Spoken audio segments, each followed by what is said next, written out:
Howdy y'all, it's Goathead. I want to tell y'all a little bit about going to school. High school. Because grade school, I had a teacher that locked me in a closet a lot. She got in trouble for that. But in high school, I had a teacher named Mr. Williams. He was cool as shit. He was our history teacher. And he was fun. But every time I asked him how you doing, Mr. Williams, he'd say, better than some, worse than others. And I reckon that's where I got that from. But, I had a science class one time with a teacher named Mr. Stevens. And all my friends sat at the table with me, And I had this little old feller that kept picking on me, and he liked to pick on me a lot.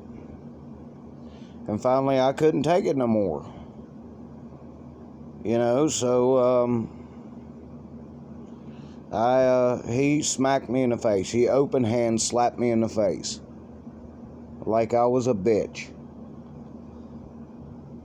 And my friends just egged me on, They're like, oh, you gonna take that anymore? You gonna take that? You gonna take that? I said, I got all hyped up. I was like, no, I'm not gonna take that. And he started to walk away. And I said, don't you walk away from me.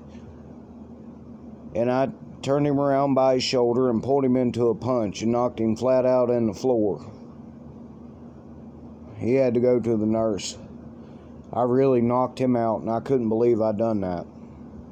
I hated that I'd done that, but I couldn't believe I'd done that. And then there was, me and JJ, who was, he was a juggalo. We used to call him Juggalo J. And me and him would go out of ROTC class, which is that military training class. And we'd smoke cigarettes because at that time I was 18 years old. I could buy cigarettes. And that was about the only time I started smoking, Still haven't stopped, still can't quit. But yeah, I hit that little feller Brandon with my fist and then elbow, and it knocked him flat out on the floor. And that teacher come into the room, just looked at me and went, sit down. And I was like, all right. Because I already set that boy down. But I reckon y'all have a good one.